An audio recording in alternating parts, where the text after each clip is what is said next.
Hola profesor, ¿qué tal?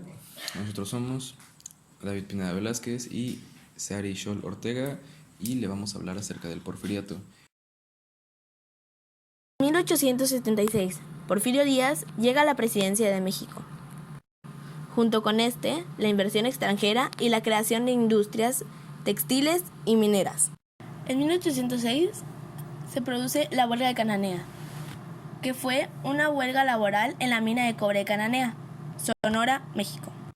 En 1907 se crea la huelga de Río Blanco, que fue una revolución obrera de la fábrica de hilos y tejidos de Río Blanco, Veracruz, México. En 1908 entrevistan a Porfirio Díaz, en el cual él menciona que ya no se volverá a reelegir en la presidencia. 1910, Francisco I. Madero derrocó a Díaz de la presidencia de México. 1911, Porfirio Díaz renuncia a la presidencia de México. El Porfiriato fue el periodo comprendido entre los años 1876 y 1911, durante el cual Porfirio Díaz fue presidente de México. El Porfiriato fue una etapa particularmente difícil en la vida política mexicana, dado que un único jefe político gobernó con puño de hierro a la nación. Durante el Porfiriato se marcaron aún más las diferencias entre las clases sociales, con la aparición de la clase media beneficiada por los capitales extranjeros y los favores otorgados por el régimen porfirista.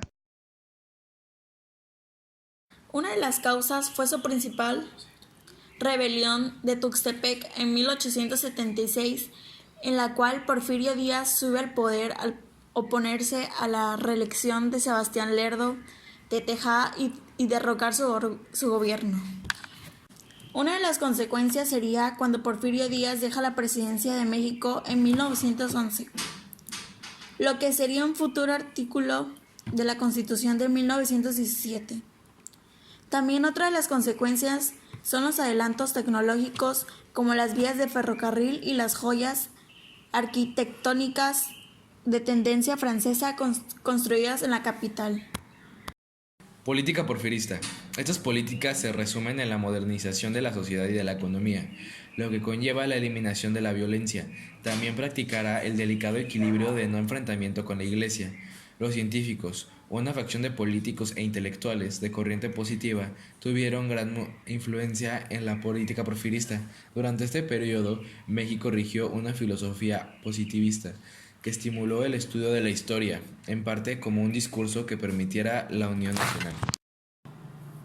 La economía se basó en apoyar las empresas extranjeras con políticas nasales, les favorecían a asentarse en el territorio mexicano, consiguiendo mano de obra barata mexicana.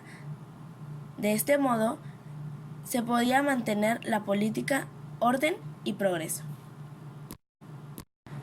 Con esto, poco a poco provocó o ocasionó el descontento de la población mexicana, que conforme a los años creaba simpatizantes con la Revolución Mexicana.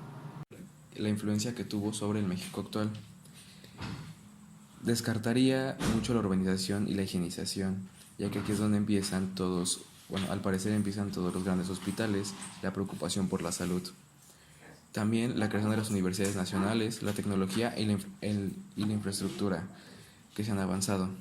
Se logró el desarrollo de la ciencia en nuestro país, tales como la Sociedad Mexicana de Geografía, Estadística, la Sociedad Mexicana de Historia Natural, y que aunque fueron creadas antes del Porfiriato, hasta ahorita, tuvieron su mayor impulso durante este periodo. El Porfiriato también abrió las puertas del país hacia el capital extranjero indiscriminadamente. Se hicieron grandes esfuerzos por extender la educación, que aunque solamente para las castas más altas, por primera vez se tomaba en cuenta como algo primario. Aparte tuvo grandes avances de administración pública que hoy en día seguimos gracias a la excelente estructura que se logró establecer, muy similar a las secretarías de Estado que aunque ya existían con Juárez, Porfirio lo reforzó. Hoy en día se siguen utilizando vías de comunicación como el ferrocarril, al igual que ha inspirado nuevos proyectos como el metro suburbano. Como avances tecnológicos, la extensión del sistema ferroviario era el mayor medio de transporte en México. Las rutas del ferrocarril recorrían el país, desde la capital hacia la frontera norte y Veracruz.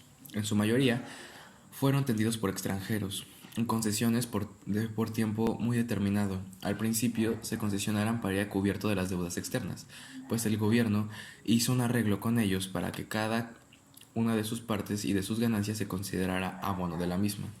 Lo planeado era que una vez se cumpliera el plazo, las instalaciones y el servicio pasarán a manos del gobierno, y para ello el secretario de Hacienda en ese momento, José Ives Limatur, creó Ferrocarriles Nacionales de México. Asimismo, con capitales locales, se hizo una red independiente en la península de Yucatán, en la parte de las industrias, industria enquera en Yucatán, haciendas enequeras. La electricidad, gracias a la cual un creciente número de empresas pudo montar fábricas e industrias cuyo funcionamiento se mejoró debido a este avance, hubiera sido impensable su existencia. Como sucedió con todas las empresas del Valle de Orizaba, la industria petrolera se volvió importante hacia finales de la época y que estuvo en manos de compañías extranjeras. Además del ferrocarril, sucedieron muchos más avances tecnológicos de la energía eléctrica, que fue la instalación de corriente eléctrica en los estados del país, al igual la línea telefónica.